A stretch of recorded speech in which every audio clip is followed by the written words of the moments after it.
పాత్రికేయ మిత్రులకి, మీడియా సోదరులకి, వేదిక మీద ఉన్న హీరో సుహాస్కి, హీరోయిన్ మాలవిక, డైరెక్టర్ రామ్ గారికి, అలాగే ప్రొడ్యూసర్స్ ఫ్రెండ్స్ హరీష్ గారికి, అండ్ అలాగే ఈ సినిమాలో యాక్ట్ చేసిన చాలామంది నటీనటులందరికీ నమస్కారం.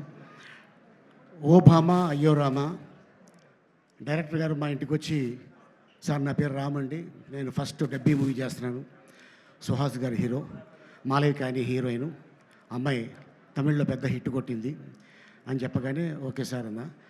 ఆయన ఏం లేదు సార్, సుహాస్కి మావయ్య క్యారెక్టర్ మీరు చేయాలి అన్నారు. ఓకే అమ్మా, ఎంత ఇస్తారు అని అడగల, ఎన్ని రోజులు కావాలి అని అడిగాను. ఎందుకు చేశానంటే, ఒక 15 ఏళ్ల క్రితం నాకు ఒక మేనల్లుడు ఉండేవాడు. మా అక్క తను చిన్నప్పుడే చనిపోతే వాడిని మా అమ్మ పెంచింది, నా ముందే ఎదిగాడు. ఒక కారణం వల్ల ఒక అమ్మాయిని ప్రేమించి ఆ అమ్మాయి నో అంటే తను చనిపోయాడు. అప్పటి నుంచి మా మదరు ఒక 2 ఇయర్స్ మనవడు అవ్వచ్చు కానీ కొడుకు చనిపోయినంత బాధపడిపోయి రోజు ఏడిచేది. ఎందుకో నేను ఈ క్యారెక్టర్ చెప్పగానే అక్కడ కనెక్ట్ అయిపోయా. సుహాస్ని చూడగానే మా మేనలుడు గుర్తుకొచ్చాడు. చాలా సెంటిమెంట్ క్యారెక్టర్ సార్, ఇది మీరు చేస్తే బాగుంటుంది అని చేయటం జరిగింది. అండ్ దీంట్లో ఒక 2 సీన్లు ఉంటాయి. ఒకటి, సుహాస్ ఫ్రెండ్స్ అడుగుతారు, బాబాయ్ నువ్వు ఎప్పుడైనా అమ్మాయిని ప్రేమించావా, ప్రేమలో పడ్డావా? పడ్డాను రా. ఆ ప్రేమలో పడింది సుహాస్ చిన్నప్పుడు మదర్ చనిపోతే అమ్మ అమ్మ అంటుంటే నాకు మామ మామ అన్నట్టు అనిపిస్తుందిరా. అప్పుడు లవ్లో పడ్డాను. వాడి కోసం నేను పెళ్లి చేసుకోలేదు, వాడే నా లైఫ్, వాడే నా నవ్వు, వాడే నా ఫస్ట్ లవ్, వాడే నా లాస్ట్ లవ్ అని ఈ సినిమాలో ఆ సీన్ చేయడం జరిగింది. ఆ సీను నాకు అది గుర్తుకొచ్చి చేశాను. ఆ తర్వాత సుహాసు ఎప్పుడైతే లవ్ ఫెయిల్ అవుతుంది, ఈ అమ్మాయి ఎప్పుడైతే వెళ్ళిపోయింది అనగానే, అరే అమ్మాయి కోసం ఏముందిరా, ఈ అమ్మాయి కాకపోతే ఇంకొక అమ్మాయి వస్తుందంటే, ఈ అమ్మాయి ఇక్కడ ఉంటే పర్లేదు, ఆ అమ్మాయి ఇక్కడ దాకా ఎక్కేసింది, ఏం చేయాలి నాకు అర్థం కావట్లేదు మావయ్య అంటాడు.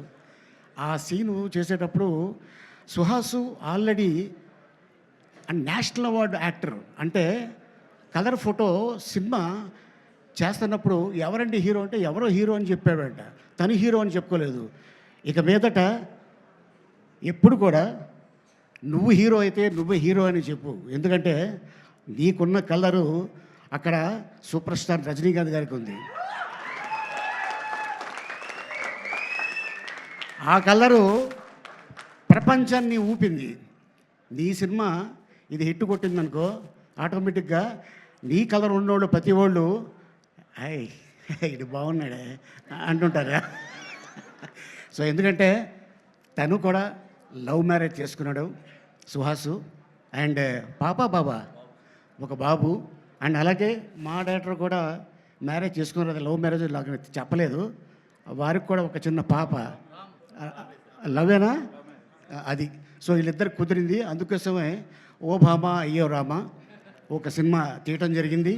అండ్ అంతేకాకుండా మరి మా హీరోయిన్ బ్రహ్మకడియలి ఆర్ట్ డైరెక్టర్, మరి ఆవిడకి ఏం చూపించాడు, ఆర్టిస్ట్. మీది లవ్ మ్యారేజేనా? ఆహా, బాగుందండి, అందరూ బాగా కుదిరింది ఈ సినిమాకి, అందరు లవ్ మ్యారేజ్ అంట. నాది లవ్ కదమ్మా, కెవ్వు. మీది కూడా లవ్ మ్యారేజేనా? Producer, director, music director, art director, ఏంటండి ఇది? What is this? అబ్బో ఇది మామూలు విషయం కాదు, ఇది హైలైట్. అట్టాగే మీరు కూడా లవేనా? ఓహో, ఆయన కూడా కెమెరామెన్ కూడా లవ్ మ్యారేజ్ అంట. ఈయన కూడా లవ్ మ్యారేజేనా? ఓకే, ఇంకా ఏంటి ఇది చాలా రేర్గా కుదురుతుంది. అండ్ అలాగే నాకే కెవ్వు, ఇక్కడ కూడా లవ్వే. అవును మరి. అండ్ అలాగే మరి హీరోయిన్ పిన్నే ఊరు కారింది పరంగట్టలు ఇంత చేట, ఇంత సుగంధనే ఏవిడ మరి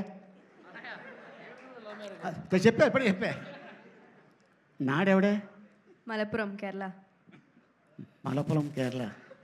Achan in the? Huh? Achan. What he's doing? Achan, huh? He's there at home.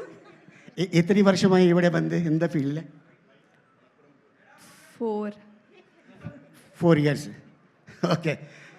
No love marriage? Okay. Next ఉంటుందిలే, ఎందుకంటే పాపం 18 ఏళ్ళే అమ్మాయికి, చెప్పలేము ఎవడు కట్ చెప్పేస్తాడు. సినిమా రిలీజ్ అయిన తర్వాత ఇప్పుడే డైరెక్టర్ గారు అంటున్నారు, అండ్ రవి ఇప్పుడే చెప్తున్నాడు, ఈ అమ్మాయి చాలా బాగుంది స్క్రీన్ మీద అని చెప్పి. ఇలాగే చాలామంది హీరోయిన్లు చూసా, సూపర్ సినిమా చేస్తున్నప్పుడు అనుష్క నీలాగే చాలా చాలా సైలెంట్గా ఉండేది. తర్వాత చూస్తే అరుంధతి చూస్తే నాకు ఇది వచ్చేసింది, ఆ అనుష్క ఇలా చేసిందా అని. అండ్ ఇండస్ట్రీలో ఎప్పుడు ఎక్కడ ఏమవుతుందో తెలీదు, ఏ పుట్టలో ఏం బాగుందో తెలీదు, ఎవరు టాప్కి వెళ్తారనేది చెప్పలేము. అది ఒక మన అదృష్టం, మన కృషి, మన పట్టుదల ఉంటే డెఫినెట్గా సుహాస్ లాంటి వాళ్ళు 100 మంది ఇండస్ట్రీకి రావచ్చు. So all the best and entire టీమ్కి, అండ్ అలాగే ఇక్కడికి వచ్చిన అందరికి కూడా కృతజ్ఞతలు చెప్పుకుంటూ థ్యాంక్ యూ సో మచ్. ఇది పెద్ద హిట్ అవ్వాలని కోరుకుంటూ సెలవు తీసుకుంటున్నాను. వెళ్తూ ఒక్క మాట చెప్పి వెళ్ళొచ్చు కదా. ఎవరన్నా అమ్మాయిని చూసినప్పుడు, అంటే ఇన్ని సంవత్సరాలుగా ఉన్నారు కదా, ఎప్పుడన్నా లైఫ్లో ఓ భామ అయ్యో రామ అనిపించింది ఉంటుంది కదా, అలా అనిపిస్తుంది. అది ఒక్క స్టోరీ చెప్పండి మాకు, ఆ డిక్షనరీలోంచి ఒక్క కథ. ఓ బామ్మ అయ్యో రామ్మ నా లైఫ్లో కూడా జరిగింది. నేను ఒక అమ్మాయిని లవ్ చేశా. అవునా? Before marriage, after marriage? ఈ విషయం మా ఆవిడికి చెప్పా, నిన్న రాత్రి కూడా డిస్కషన్ వచ్చింది. అమ్మాయి చాలా అందంగా ఉంటుంది. ఎక్స్ట్రా సొట్ట పడినట్టుంది ఇక్కడ. అవును, సొట్ట ఒకటే ఉండేది, పెళ్ళైన తర్వాత రెండోది పడింది. Thank you.